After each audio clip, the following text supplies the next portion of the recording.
Golden story time. పచ్చని పొలాలతో కళకళలాడే మదనపల్లె అనే ఊరిలో భద్రయ్య అనే పెద్ద జమీందారు ఉన్నాడు. ఆయనకు ఊర్లో సగం పొలాలు, లెక్కలేనంత డబ్బు ఉన్నాయి. కాని ఆయనకు ఉన్న ఏకైక పని ఉదయం నిద్రలేవడం, తినడం, మళ్లీ పడుకోవడం. ఏ శారీరక శ్రమ చెయ్యకపోవడం వల్ల ఆయన కడుపులో ఆకలి మందగించింది. ఇంట్లో రోజుకో బిర్యానీ, రకరకాల పిండి వంటలు వండుతున్నా ఆయనకు ఏదీ రుచించేది కాదు.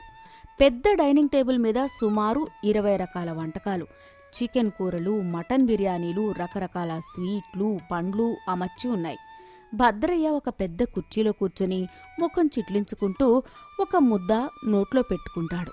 వెంటనే కోపంగా, ఒరే అప్పన్నా, ఎక్కడ తెచ్చావురా సన్నాసి? ఇలా రా ముందు. అప్పన్న వణుక్కుంటూ చేతులు కట్టుకుని పరిగెత్తుకుంటూ వస్తాడు. అయ్యా దొరగారు, వచ్చానయ్యా. ఏంట్రా ఈ వంట? ఇది మనుషులు తినేదేనా? పశువులు కూడా తినవరా దీన్ని? ఈ కోడి కూరలో ఉప్పు లేదు, ఈ బిర్యానీలో కారం లేదు, ఆ లడ్డూ చూస్తే రాతి బండలా ఉంది. నా ప్రాణాలు తీయాలని ఏమైనా కంకణం కట్టుకున్నారా మీరంతా? అదేంటయ్యా దొరగారు అలా అంటారు? పక్క ఊరి నుంచి ప్రత్యేకంగా మసాలు తెప్పించి నేతిలు వేయించి మరీ వండాను బాబు. నిన్న మీరు కారం ఎక్కువైందని కోపడ్డారని ఈరోజు కొంచెం తగ్గించానయ్యా దొర. నోరు ముయ్యి, నేతిలో వేయిస్తే సరిపోతుందారా? నాలుకకు రుచి తగలుద్దా? రోజు రోజుకు మీ వంటలు గడ్డిలా తయారవుతున్నాయి. అసలు నా బతుకు ఎందుకిలా తగలడిందో ఏమో. లక్షల ఆస్తి ఉండి ఏం లాభం? నా నాలుకకు ఒక్కటంటే ఒక్క కూర కూడా రుచించడం లేదు. పోండిరా నా కళ్ళ ముందు నుంచి. నాకు ఆకలిగా లేదు, ఏమీ లేదు.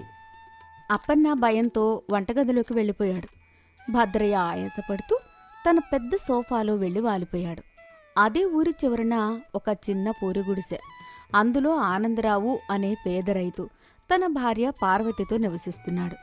ఆనందరావుకు ఉన్నది అరెకరం పొలమే అయినా ఎండనక వాననక రోజంతా కష్టపడి పనిచేస్తాడు.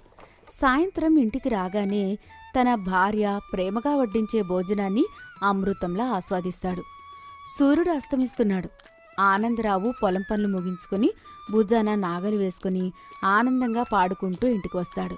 ముఖమంతా చెమట పట్టినా పెదవులపై చిరునవ్వు ఉంది. పార్వతి, ఓ పార్వతి, వచ్చేశానే. దాహంగా ఉంది, కొంచెం గంచినీళ్లు ఉంటే పట్రా. వచ్చేశారండి. ఈరోజు ఎండ మరీ మండిపోతుంది. ఎంత అలసిపోయారు. ముందు ముఖం కడుక్కోండి, వేడివేడిగా అన్నం వడ్డించేస్తాను. ఆనందరావు ముఖం కడుక్కొని ఆరుబయట అరుగు మీద కూర్చుంటాడు. పార్వతి ఒక అరిటాకు వేసి అందులో ఆవిర్లు కక్కుతున్న అన్నం, ముద్దపప్పు, పక్కన కాస్త గోంగూర పచ్చడి వడ్డిస్తుంది. ఆనందరావు అన్నం కలుపుకుంటూ ఆ వాసన పీలుస్తూ, ఏం వాసనే పార్వతి! ఈ గోంగూర పచ్చడి వాసన తగులుతుంటేనే నా కడుపులో ఎలుకలు పరిగెడుతున్నాయి. ఉదయం నుంచి పొలంలో గట్టు తవ్వి నీళ్లు పెట్టి నా ప్రాణం అలసిపోయింది. ఇప్పుడు ఈ ముద్దపప్పు నెయ్యి కలుపుకుని తింటుంటే అబ్బబ్బా! ఆనందరావు మొదటి ముద్ద నోట్లో పెట్టుకుని కళ్ళు మూసుకుని ఆనందంగా తింటాడు. అద్భుతం పార్వతి! ఈ ఇంద్రుడి లోకంలో ఉండే దేవేంద్రుడు కూడా ఇంత రుచికరమైన భోజనం చేసి ఉండడు. ఇది భోజనం కాదుటే, సాక్షాత్తు అమృతం. నా అదృష్టం కొద్దీ నువ్వు నాకు భార్యగా దొరికావే. చాలేండి మీ పొగడ్తలు. పొద్దస్తమాను కష్టపడి వస్తారు కదా, ఆ ఆకలికి ఏది తిన్నా రుచిగానే ఉంటుంది. మీరు కడుపు నిండా తింటుంటే చూసి నా మనసు నిండిపోతుందండి. ఇంకో ముద్ద వడ్డించమంటారా? వడ్డించు పార్వతి. ఈరోజు పొలంలో నాగాలుగాడి పని పెట్టాను. నా కడుపులో 5గురికి సరిపడా ఆకలి ఉంది. ఇంకో పళ్ళెం అన్నం తెచ్చినా లాగించేస్తాను. ఇద్దరూ నవ్వుకుంటూ ఆనందంగా భోజనం చేస్తారు. ఆ ఇంటి నిండా సంతోషం కనబడుతోంది. ఒకరోజు సాయంత్రం భద్రయ్య తన భవనం వరండాలో విసుగ్గా కూర్చుని ఉంటాడు. అటుగా తన పొలం నుండి పనులు ముగించుకుని నాగలి భుజాన వేసుకుని ఏదో జానపద పాట పాడుకుంటూ ఎంతో ఆనందంగా వెళ్తున్న ఆనందరావును చూస్తాడు. ఆనందరావు ముఖంలో ఉన్న ఆ వర్చస్సు, సంతోషం చూసి భద్రయ్యకు ఆశ్చర్యం, అసూయ కలుగుతాయి. అదేంటి, ఆ వెళ్ళేది ఆనందరావు గాడే కదా? వాడికి కట్టుకోవడానికి సరైన బట్టలు లేవు, తినడానికి నా అంత డబ్బు లేదు. పగలంతా మట్టిలో పడి దొర్లుతాడు.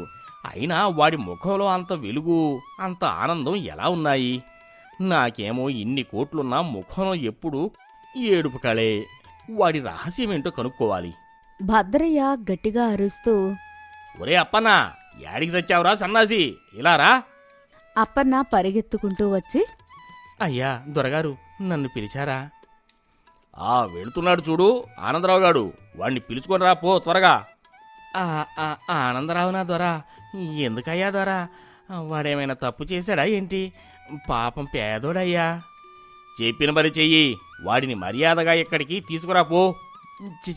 చిత్తం దొరా, చిత్తం, ఇప్పుడే తీసుకొస్తాను. అప్పన్న పరిగెత్తుకుంటూ వెళ్ళి ఆనందరావును పిలుచుకుని వస్తాడు. ఆనందరావు అయోమయంగా భద్రయ్య దగ్గరికి వస్తాడు. అయ్యా దొరగారు, దండాలండి బాబు, నన్ను పిలిచారా దొరా? అవునరా, నిన్నే. ఏంట్రా ఆనందరావు, రోజంతా ఎండలో కష్టపడతావు, నీ దగ్గర నా అంత ఆస్తిపాస్తులు కూడా లేవు, అయినా సరే నీ ముఖంలో ఎప్పుడూ ఒకటే నవ్వు. అంత ఆనందంగా ఎలా ఉండగలుగుతున్నావురా నువ్వు? నువ్వు రోజు ఏం తింటున్నావురా బాబు? నేను రోజు నా భార్య వండే ఆ భోజనం తింటే నరనరాల్లో సత్తు వస్తుంది, మనసంతా ప్రశాంతంగా ఉంటుంది. నిజంగానా? ఒరేయ్, నా ఇంట్లో వంటగాళ్ళు రోజుకు 10 రకాల కూరలు, స్వీట్లు, బిర్యానీలు వండుతారు, కానీ నా నాలుకకు ఒక్కటి కూడా రుచించదురా. నాకు మీ ఇంటి భోజనం ఎలా ఉంటుందో రుచి చూడాలని ఉందిరా ఆనందరావు. అంతేనా దొరా? దానిదేముంది భాగ్యం, రేపు మధ్యాహ్నం మా ఇంటికి భోజనానికి దయచేయండి. నేను రోజు తినే ఆహారాన్ని మీకు కూడా రుచి చూపిస్తాను. కానీ మాది పేద ఇల్లు దొరా, మీరేమీ అనుకోకూడదు. అనుకోవడమా? ఏం లేదురా, నాకు మీ ఇంటి భోజనం రుచి తెలిస్తే చాలు. రేపు మధ్యాహ్నం తప్పకుండా వస్తాను. తప్పకుండా అయ్యా అని వినయంగా దండం పెట్టి ఆనందరావు తన ఇంటికి బయలుదేరుతాడు. ఇంటికి చేరుకున్న ఆనందరావు లోపల ఉన్న భార్య దగ్గరికి ఉత్సాహంగా వెళ్ళాడు. పార్వతి, రేపు మధ్యాహ్నం మన ఇంటికి ఒక పెద్ద అతిథి వస్తున్నారు. వంట కాస్త గుమగుమలాడేలా చెయ్యి. అతిథా? ఎవరండి వారు? మన చుట్టాలా?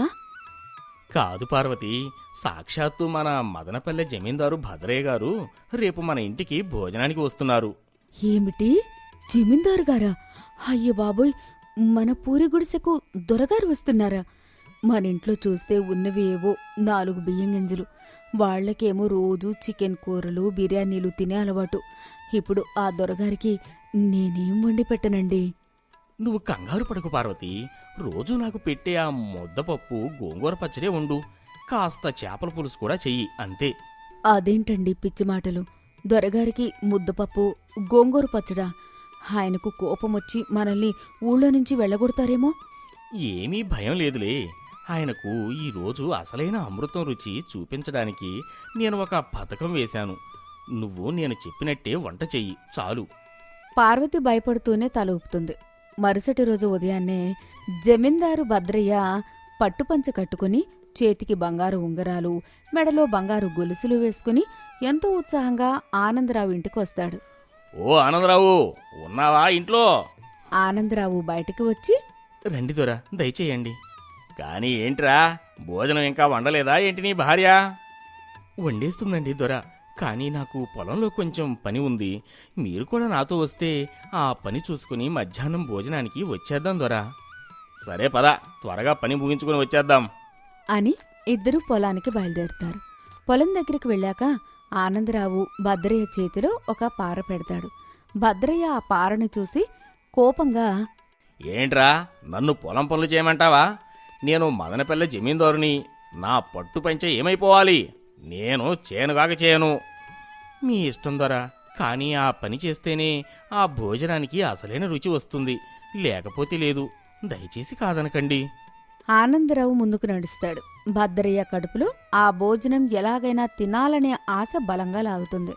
అయిష్టంగానే పార పట్టుకుని ఆనందరావు వెనకాల పొలానికి నడుస్తాడు. పొలంలో ఎండ మండుతోంది. భద్రయ్య ఎన్నడూ మట్టిలో అడుగుపెట్టిన పాపాన పోలేదు. దొరా, ముందు ఆ ఎద్దుల్ని అదిలించి ఆ మూల నుంచి ఈ మూల దాకా పొలం దున్నండి. ఆ తర్వాత ఆ కాలువగట్టు తవ్వి పొలానికి నీళ్లు పెట్టండి. చివరిగా ఆ గట్టున ఉన్న కలుపు మొక్కలని పీకేయండి. ఓర్ని, ఇన్ని పనులు నేను చేయాలా? అంటూ భద్రయ్య ఎద్దుల వెనకాల నాగలు పట్టుకుని నడుస్తుంటాడు. ఆ తర్వాత గట్టు తవ్వుతుంటే చేతులకు బొబ్బలు వస్తాయి. కలుపు తీస్తుంటే నడుం పట్టేస్తుంది. భద్రయ్య పడే అవస్థలు చూసి ఆనందరావు పక్కకు తిరిగి నవ్వుకుంటూ ఉంటాడు. ఊరి నాయనో, నా నడుము విరిగిపోయిందే. అబ్బా, నా పట్టు పెంచ పాడైపోయింది. ఆనందరావు, ఇంక నా వల్ల కాదురా బాబు. నా కడుపులో పేగులు అరుస్తున్నాయిరా. ఆకలి దహించుకుపోతుంది. ఎప్పుడు లేని ఆకలి ఈరోజు వేస్తుందిరా నాయనా. పని పూర్తయిందోరా, ఇక పదండి, ఇంటికి వెళ్ళి భోజనం చేద్దాం. విపరీతమైన ఆకలితో అలసటతో భద్రయ్య ఆనందరావు ఇంటికొస్తాడు. కాళ్ళు చేతులు కడుక్కుని పెరట్లో ఉన్న ఒక పెద్ద చెట్టు కింద కూర్చుంటాడు. పార్వతి ఒక పెద్ద పచ్చని అరిటాకు తెచ్చి ఆయన ముందు పరుస్తుంది. పార్వతి అరిటాకులో పొగలు కక్కుతున్న వేడివేడి అన్నం వడ్డిస్తుంది. దాని పక్కన కమ్మటి ముద్దపప్పు, కొద్దిగా కరిగించిన నెయ్యి, ఎర్రటి గుమగుమలాడే గోంగూర పచ్చడి మరియు ఒక గిన్నెలో చేపల పులుసు వడ్డిస్తుంది. ఏంట్రా ఆనందరావు, అమృతం పెడతానన్నావు, ఇవేంటి? ముద్దపప్పు, చేపల పులుసు, గోంగూర పచ్చడినా? నా ఇంట్లో రోజు పడేసే పదార్థాలివి. ఇదా నువ్వు చెప్పిన భోజనం? ముందు ఒక ముద్ద నోట్లో పెట్టుకుని చూడండి దొరా, అప్పుడు మీకే తెలుస్తుంది. భద్రయ్యకు ఆకలి మండిపోతుంటుంది. కోపం పక్కన పెట్టి వేడి అన్నంలో ముద్దపప్పు, నెయ్యి, గోంగూర పచ్చడి కలుపుకొని ఒక పెద్ద ముద్ద నోట్లో పెట్టుకుంటాడు. భద్రయ్య ఆబగా నములుతూ కళ్ళు పెద్దవి చేసి, అబ్బా, ఆహా, ఓహో, ఎంత కమ్మగా ఉంది ఈ నెయ్యి, ఈ పచ్చడి. నా గొంతులోకి అమృతంలా జారిపోతుందిరా ఆనందరావు. నా జీవితంలో ఇంత రుచికరమైన భోజనం నేను ఎప్పుడూ తినలేదురా అంటూ ఒక్క మాట కూడా మాట్లాడకుండా ఆబగా రాక్షసుల్లా అరిటాకు మొత్తం ఖాళీ చేసేస్తాడు. చేపల పులుసు కూడా వేసుకుని వేళ్లు చీక్కుంటూ తింటాడు. ఇంకో 2 సార్లు అన్నం వడ్డించుకుని కడుపు నిండా తేన్పు వచ్చేలా తింటాడు. ఓహ్, ఎంత తృప్తిగా ఉందో ఆనందరావు. నిజంగా చెప్తున్నాను, నా ఇంట్లో వండే బిర్యానీలు, స్వీట్లు, ఈ ముద్దపప్పు, గోంగూర పచ్చడి ముందు ఎందుకు పనికిరావురా. ఇంతకీ ఈ రుచి వెనుక ఉన్న మంత్రం ఏమిటిరా ఆనందరావు? నీ భార్య చేతులు ఏమైనా ఇంద్రజాలం ఉందా? భద్రయ్య అడిగిన ప్రశ్నకు ఆనందరావు చిన్నగా నవ్వి అసలు రహస్యం చెప్తాడు. అయ్యా దొరగారు, ఈ వంటలో ఏ మంత్రం లేదు, ఇంద్రజాలం లేదు. అసలు వంట రుచిలో లేదు దొరా, ఆకలిలో ఉంది. ఆకలిలో ఉండటమేంట్రా? అవును దొరా, మీరు ఈరోజు ఉదయం నుంచి నా పొలంలో నాగలి పట్టారు, మట్టి మోశారు, కలుపు తీశారు. మీ శరీరం అలసిపోయి మీకు నిజమైన ఆకలి వేసింది. కష్టపడి పనిచేసి చెమటోడ్చినప్పుడు కడుపులో పుట్టే ఆ ఆకలి ఉందే, అది ఎంతో స్వచ్ఛమైనది. ఆకలితో మీరు ఉట్టి పచ్చడి మెతుకులు తిన్నా సరే అది అమృతంలాగే అనిపిస్తుంది. మీరు ఇంట్లో రోజు ఏ పని చేయకుండా పడుకుంటారు. శరీరం అలసట ఎరగనప్పుడు కడుపులో ఆకలి ఎలా పుడుతుంది దొరా? ఆకలి లేనప్పుడు మీరు ఎన్ని బిర్యానీలు తిన్నా అవి గడ్డిలాగే అనిపిస్తాయి. అదే ఈ భోజనం వెనుక ఉన్న అసలైన రహస్యం. ఆనందరావు మాటలు భద్రయ్య గుండెల్లోకి సూటిగా దూసుకుపోతాయి. ఆయనకు అప్పుడు జీవిత సత్యం అర్థమవుతుంది. ఒరే ఆనందరావు, నువ్వు పేదవాడివి కావచ్చు, కానీ నాకంటే ఎంతో జ్ఞానివిరా.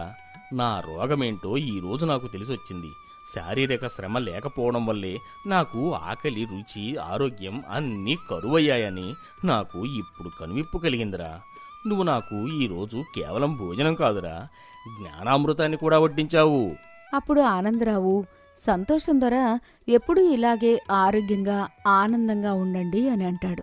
ఆనాటి నుండి మదనపల్లె జమీందారు భద్రయ్య పూర్తిగా మారిపోయాడు. బద్ధకాన్ని వదిలేశాడు. తన పనులు తాను చేసుకోవడం, రోజూ తన పొలాలకు వెళ్లి పనులను పర్యవేక్షించడం, పేదలకు సాయం చేయడం మొదలుపెట్టాడు. శరీరం అలసిపోవడం వల్ల అతనికి రోజూ కడుపు నిండా ఆకలి వేసేది. ఏది తిన్నా అమృతంలా రుచించేది. ఊరి ప్రజలందరూ ఉత్సాహంగా ఆరోగ్యంగా మారిన తమ జమీందారుని చూసి ఎంతో సంతోషించారు. నీతి: కష్టపడి పనిచేసి సంపాదించినది శ్రమ తర్వాత తీసుకునే ఆహారం ఎంతో రుచిగా అమృతంలా ఉంటాయి. బద్ధకం మన ఆరోగ్యాన్ని, సంతోషాన్ని దెబ్బతీస్తుంది. శారీరక శ్రమ ఉన్నప్పుడే ఆకలి, ఆరోగ్యం లభిస్తాయి.